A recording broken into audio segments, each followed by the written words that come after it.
안녕하세요. 충남대학교의 이동주입니다. 제가 오늘 좀 분위기 파악을 못하고 발표 자료를 많이 준비를 했는데요. 딱 50분에 맞춰서 최대한 빠른 속도로 해보려고 합니다. 그래서 아마 이 멀티링걸 쪽은 다루지 못할 것 같고요. 모노링걸까지 말씀을 드리도록 하겠습니다. 우선 이제 기계번역이라고 하는 거는 앞에서 굉장히 다양한 정리를 해주셨는데 저희 공학 쪽에서는 텍스트나 스피치를 소스 언어에서 타겟 언어로 기계가 자동으로 변환하는 것을 기계번역이라고 합니다. 이제 기계번역을 처리하는 그 어프로치가 크게 이렇게 세 단계가 있었는데요. 첫 번째 이제 룰 베이스라고 하는 거는 1970년대부터 시작을 했고 주로 이제 여기 사람이 렉시코그래퍼라든지 또는 언어학자가 규칙하고 사전을 써서 소스 언어를 타겟 언어로 바꾸는 거였는데요. 잘 아시겠지만 규칙을 벗어나는 그런 예외 문장이 훨씬 많고 사전에 존재하지 않는 단어도 많다 보니까 이때 기계번역의 결과는 사실 굉장히 형편없었죠. 그러다가 이제 1990년도 들어서서 Statistical Machine Translation이라고 해서 이때부터 이제 대량의 학습 데이터, 코퍼스라고 하죠. 대량의 코퍼스를 이용해서 머신러닝 어프로치로 기계번역을 하려는 시도들이 있었습니다. 그래서 이 경우에는 두 가지 모델, 트랜슬레이션 모델과 랭귀지 모델이라고 하는 걸 이용해서 기계번역을 하고 있는데요. 이 트랜슬레이션 모델이라고 하는 것은 패러렐 코퍼스, 그러니까 병렬 코퍼스로부터 가능한 이렇게 번역 쌍들을 다 수집을 하고요. 그 다음에 이제 랭귀지 모델이라고 하는 것은 타겟 언어로 번역을 할 건데 그 타겟 언어에서 가장 자연스러운 표현들을 이렇게 모아놓습니다. 이 두 가지 데이터베이스를 만들고 나서 입력 문장이 이렇게 들어오면 이 입력 문장의 각각의 유닛에 대해서 가능한 번역 쌍들을 이렇게 다 나열을 하고요.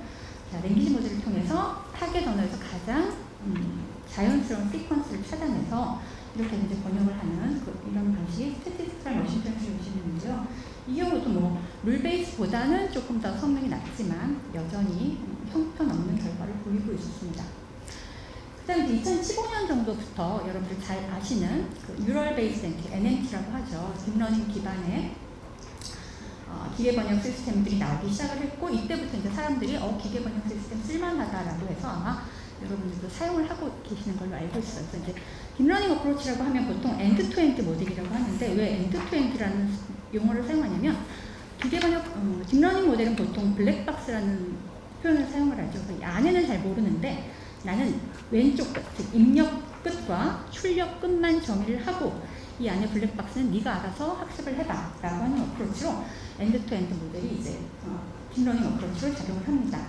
근데 사실 안을 들여다보면 굉장히 복잡한, 딥한 모델이 들어가 있는 거고요. 이 NNT에서 가장 중요한 것은 사실은 양질의 병렬 데이터, 패러렐 코퍼스이고요. 그래서 이제 소스 센텐스의 X와 타겟 센텐스의 Y의 쌍을 모아야 되는데 최소한 1밀리언, 100만 문장 정도의 쌍은 최소 있어야지만 기계번역이 학습 가능하다고 하고요. 그 다음에 이제 모델이 조금 복잡해야 돼요. 우리 이제 딥모델이라고 하는 게 모델이 복잡하다는 뜻인데 이 모델이 복잡하다는 뜻은 열어보면 여기 지금 선이 굉장히 많아 보이잖아요. 이 선을 우리가 하나의 파라미터라고 얘기를 하는데 이 파라미터가 수십 밀리언, 그러니까 한 수천만 개의 파라미터를 갖고 있는 이 하나하나가 다 리얼 넘버 숫자거든요. 그래서 수천만 개의 숫자로 구성되어 있는 모델이라고 이해를 하시면 되겠습니다. 그래서 이제 딥러닝에서 가장 중요한 것은 앞서 말씀드린 이 병렬 데이터. 최소 100만 쌍 이상의 병렬 데이터 X, Y를 넣어서 X라는 입력이 들어갔을 때 정답 Y가 나오도록 여기 아까 수천만 개의 파라미터가 있다고 그랬죠. 이 숫자들을 계속 조정하는 작업이 바로 딥러닝입니다. 그러니까 시간이 꽤 많이 걸리겠죠.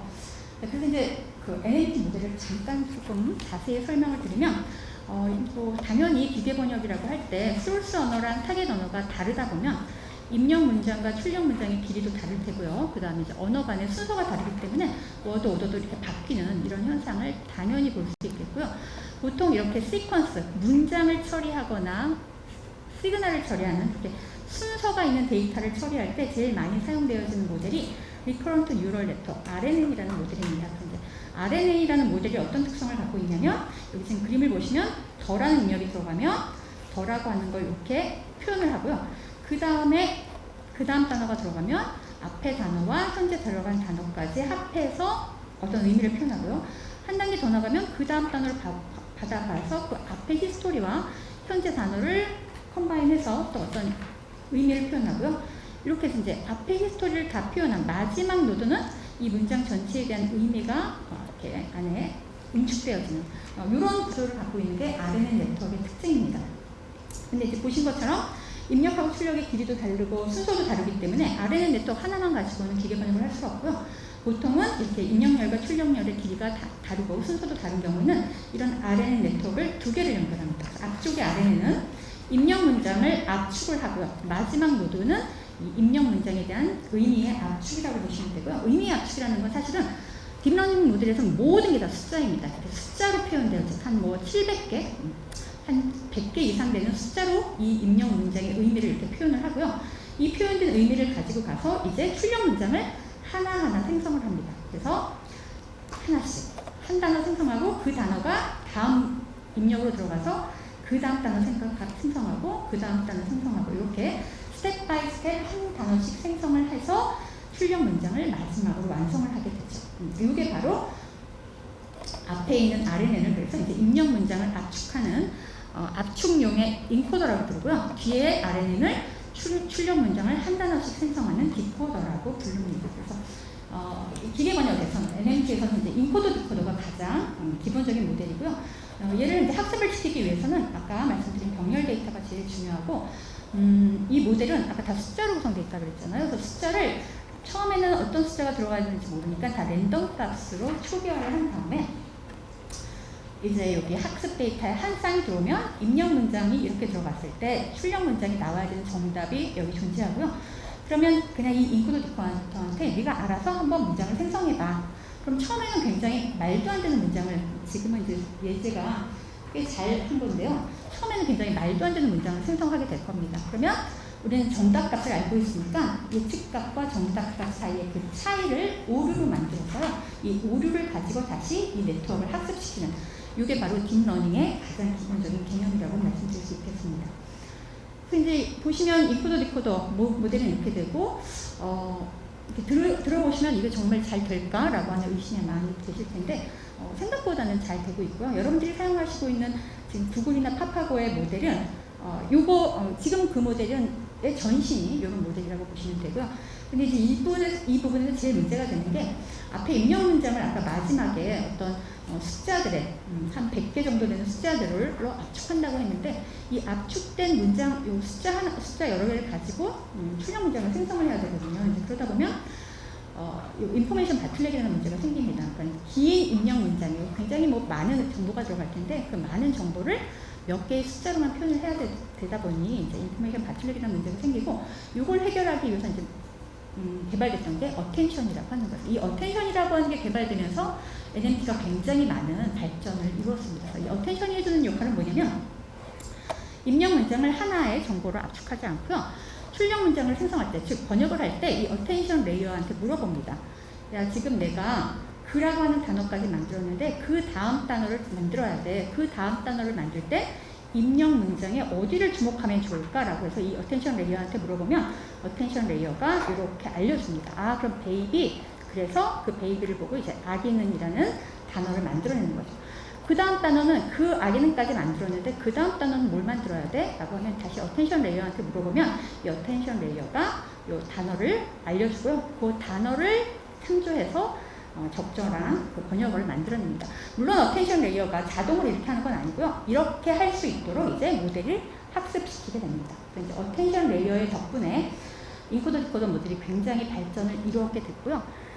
근데 이제 이 인코더 디코더 모델에 이제 단점이 하나 있어요. 어떤 단점이냐면 이 RNN 네트워크가 갖고 있는 단점인데 이 RNN 네트워크는 보통 우리 여러분들 그 딥러닝 하면은 왜 GPU 얘기 많이 하잖아요. GPU라고 하는 게 패러럴 프로세싱을 할 수 있게끔 해주는 그런 프로세서인데 이 RNN 네트워크는 특성상 GPU를 잘 활용할 수 없는 그런 단점을 갖고 있습니다. 그래서 그런 RNN 네트워크의 단점을 극복한 게 바로 구글에서 2017년도에 개발한 트랜스포머라고 하는 아키텍처고요. 여기에서 앞서 한 가지 말씀드리고 싶은 거는 우리가 이제 어떤 단어 하나만 봐가지고는 이 단어가 어떤 의미를 갖고 있는지 사실 잘 모르죠. 이 단어의 정확한 의미를 파악하기 위해서는 양옆의 컨텍스트를 봐야지만 이 해당 단어의 정확한 의미를 파악할 수 있는데 그 양옆의 컨텍스트를 볼 수 있게 해주는 네트워크가 바로 RNN입니다. RNN은 앞쪽 히스토리를 이렇게 볼 수 있게 해주고요. 마찬가지로 역시 뒤쪽 히스토리도 보면서 이 은행이라는 단어가 정확히 이 문장에서 어떤 의미를 갖고 있는지 파악할 수 있게 해주는 그런 장점을 갖고 있었거든요. 그래서 이 RNA가 갖고 있는 장점과 또 RNA가 갖고 있는 단점을 극복해서 만들어냈던 네트워크가 바로 구글이 개발한 트랜스포머라고 하는 아키텍처고요. 모양은 이렇게 되어 있습니다. 얼핏 보면 진짜 뭔가 변신 로봇처럼 변신할 것 같은데 앞에서 보셨던 인코더 디코더 모델하고 똑같고요. 이 앞쪽이 인코더, 뒤쪽이 디코더입니다. 그래서 앞에 보셨던 인코더 디코더 모델의 앞쪽, 입력 문장을 압축하는 부분이 이 트랜스포머의 인코더고요. 뒤쪽에 출력 문장을 생성하는 게 이 뒤쪽의 디코더고요. 그 사이에 있던 어텐션이 여기 크로스 어텐션이라고 표현되어 있습니다. 그리고 아까 말씀드린 것처럼 RNA 네트워크는 양옆 컨텍스트를 볼 수 있게 해줬다고 했잖아요. 그 양옆 컨텍스트를 볼 수 있게 해준 게 이 인코더의 셀프 어텐션이라는 거고요.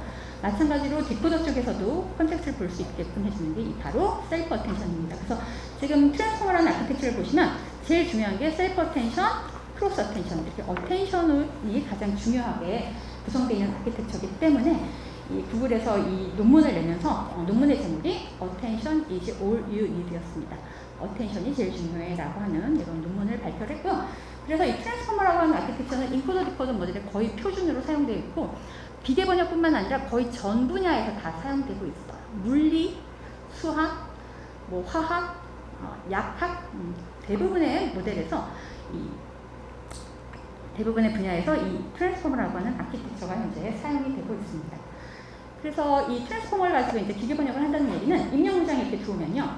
이 인코더가 하는 일은 뭐냐면 이 셀프 어텐션을 계산해서 각각의 단어의 의미를 파악하게 됩니다. 그래서 인코더가 하는 역할은 입력 문장에 들어갔을 때 입력 문장의 의미를 파악하게 해주는 역할을 하고요.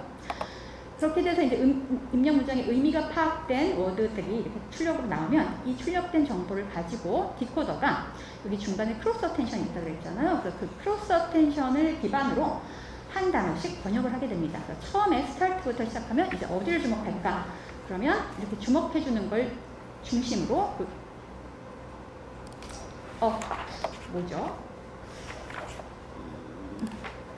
주목해주는 걸 중심으로 이제 번역을 이렇게 한국어로 하게 되고요. 그럼 그 다음에 그 당신은이라는 단어가 생성됐으면 그걸 다시 입력을 넣어서 그 다음 주목해야 될 단어, 그 다음 주목해야 될 단어를 하나씩 찾아가면서 타겟 문장으로 생성을 하게 됩니다. 그래서 최종적으로 이렇게 타겟 문장이 생성이 되고요.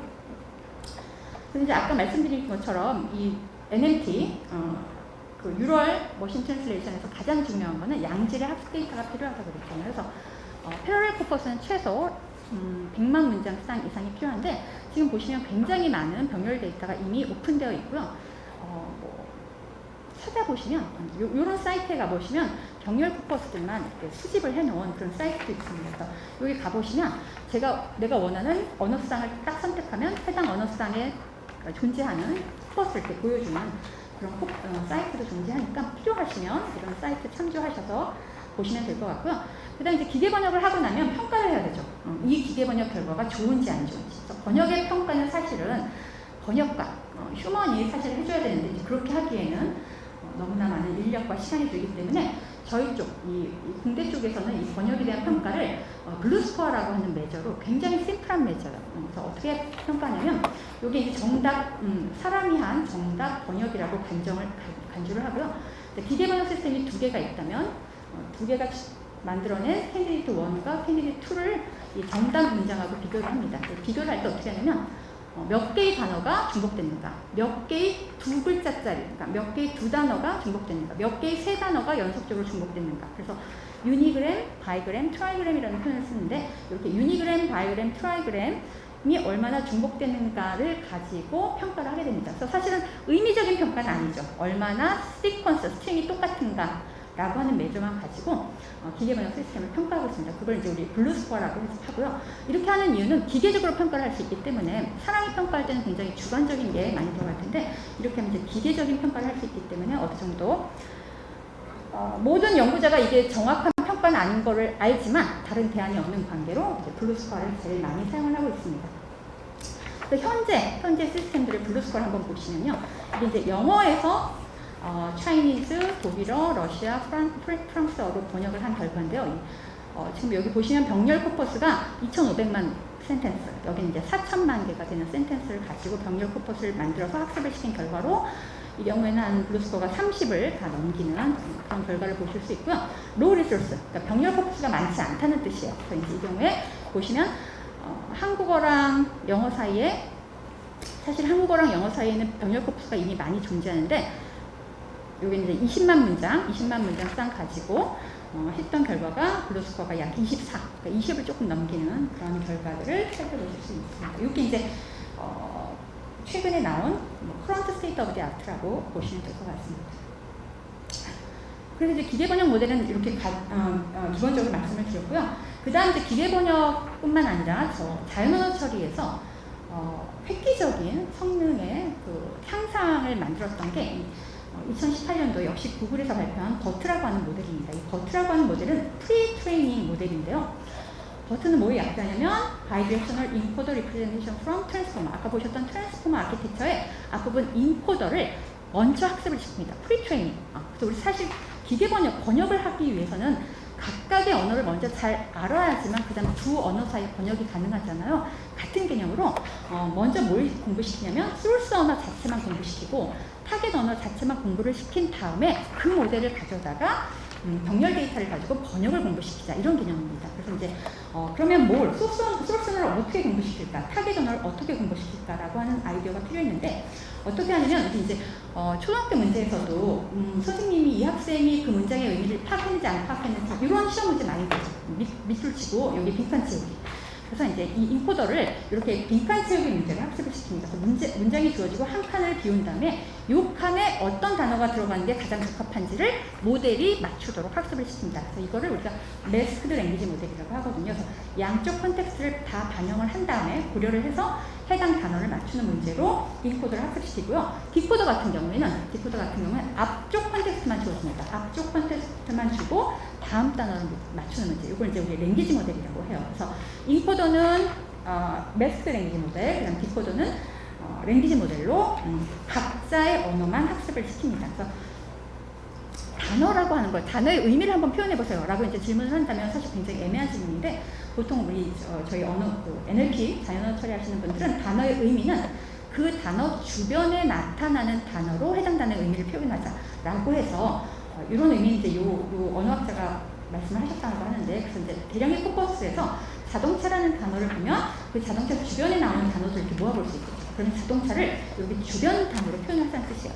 그러면 유사한 단어는 주변 단어가 되게 비슷하기 때문에 주변 단어가 비슷하다는 얘기는 이 단어가 비슷한 의미구나라는 걸 알 수 있겠죠. 그래서 아주 넓은 벡터 공간에 단어들을 이제 하나씩 점을 찍을 건데, 그 단어들의 점을 찍기 위한 좌표가 필요하겠죠. 우리는 이 좌표를 이제 찾아보려고 하는 거예요. 이게 이제 단어를 표현하는 단어의 의미라고 생각하실 수 있고요. 그래서 아까 보신 것처럼 인코더를 이제 빈칸 맞추기 문제로 풀어봅니다. 이제 인코더를 가져다가 문장을 주고 문장의 한 부분, 랜덤하게 한 부분을 지워요. 그리고 이 지워진 부분을 이 모델이 맞추도록. 처음에는 잘 못 맞추겠죠. 우리 이제 답이 트럭이라고 하는 걸 알고 있지만 이 모델을 모르니까 맞추도록 합니다. 그러면 처음엔 이상한 단어를 맞추겠죠. 그러면 이게 아니고 정답은 트럭이야 라고 해서 다시 훈련시킵니다. 그럼 그 다음에 조금 다른 단어를 맞추겠지만 여전히 틀렸어요. 그럼 다시 정답을 알려주고 모델을 훈련시킵니다. 이렇게 하다 보면 굉장히 비슷한 단어, 그럴싸한 단어를 맞추게 될 거고, 그렇게 해서 만들게 되면 이 버스라는 단어도 역시 아까 보셨던 이런 단어들하고 굉장히 비슷한 좌표를 갖게 될 테고, 이게 이제 바로 단어의 의미 인베딩이라는 표현을 사용합니다. 그래서 버트를 이제 이런 식으로 이렇게 빈칸 맞추기 문제로 학습을 시켰어요. 학습시킨 코퍼스를 보시면 한 20억 단어짜리, 그다음에 한 8억짜리 코퍼스를 가지고 TPU, GPU보다 더 성능이 뛰어난 건데요. 그 TPU로 한 4일을 학습을 시킵니다. 이렇게 학습을 시키고 나면 얘가 어떤 능력을 갖고 있냐면, 입력 문장이 들어오면 입력 문장에 대한 그 단어들, 입력 문장에 주어진 각각의 단어의 의미 인베딩, 아까 제가 말씀드린 것처럼 좌표라고 하죠. 어떤 숫자로 표현된 좌표에 해당되는 그 해당 단어의 의미 인베딩을 추출해내게 됩니다. 그래서 이제 보시면 두 문장이 다른데, 우리 트럭하고 자동차가 서피스는 다르지만 의미가 비슷할 수 있잖아요. 그래서 얘가 이제 버트라고 하는 레이어를 통과하고 나면 이 두 단어의 의미가 굉장히 가까워질 테고요. 은행 같은 경우에 이게 모양은 같지만 사실은 다시 다른 의미잖아요. 이런 경우에는 버트 레이어를 통과하고 나면 이제 의미가 멀어지는 이런 효과를 얻게 됩니다. 그래서 인코더는 매스트 랭귀지 모델로 학습을 시키고요. 디코더는 다음 단어 맞추기로 학습을 시킵니다. 그래서 앞에 문장을 주고 다음 단어를 예측하도록 하는 거죠. 계속 다음 단어를 예측하도록 공부를 시키고 나면 얘가 어떤 역할을 할 수 있냐면 다음 단어를 예측하고요. 그 예측한 다음 단어를 다시 입력을 주면 그 다음 단어, 그 다음 단어를 다시 입력을 주면 그 다음 단어, 이렇게 해서 계속 문장을 생성하게 됩니다. 이게 바로 GPT 모델이고요. 여러분들 요즘에 챗 GPT라는 거 굉장히 많이 들어보셨잖아요. 그 챗 GPT가 이렇게 GPT 모델로 만들어진 것입니다. 그래서 이제 GPT는 다음 단어를 맞추는 능력을 갖고 있어서 입력 문장이 주어지면 그 입력 문장을 앞에 조건을 밟고 그 다음에 나올 것 같은 단어들을 계속해서 만들어낼 수 있게 됩니다. 그래서 이걸 이제 반복해서 계속 시키면 얘가 소설도 쓰고 일기도 쓰고 신문기사도 쓰고 심지어 프로그래밍도 하는, 그래서 GPT-3라고 하는 모델이 굉장히 그 주목을 받았고 그 GPT-3를 기반으로 만들어진 챗 GPT가 요즘 굉장히 인기가 있죠. 그래서 이제 이렇게 프리트레이닝하는 입력 단어를 빈칸 채우기에 공부시킨 버트와 다음 단어 맞추기로 공부시킨 GPT를 가지고 이렇게 공부를 시킨 모델을 가지고 와서 여기에다가 적은 병렬 데이터, 아까보다 훨씬 더 적은 병렬 데이터만 가지고도 공부를 시키면 기계 번역이 훨씬 더 잘 된다라고 합니다. 그래서 자연언어 처리의 모든 문제가 이제는 어떻게 됐냐면 아까 프리트레이닝을 먼저 시켜서 각각의 언어를 공부시킨 다음에 걔를 가지고 파싱도 하고 걔를 가지고 기계 번역도 하고 걔를 가지고 뭐 의미도 찾는 이런 식의 모델 하는 그 프레임워크가 바뀌었고, 그래서 이제 우리가 그걸 프리트레이닝 된 파인 튜닝 프레임워크라고 합니다. 먼저 학습시키고 그 다음에 특정 테스트로 파인 튜닝 하자라고 하는 이런 어프로치로 개발 방향이 바뀌게 됩니다. 저는 여기까지만 제가 오늘 설명을 드리고요. 멀티링구얼 쪽은 이 자료를 참조하시면 될 것 같습니다. 너무 빠르게 말씀을 드려서 사실은 잘 전달이 안 됐을 것 같은데 뭐 어쩔 수 없는 것 같고요. 네, 아무튼 들어주셔서 감사합니다.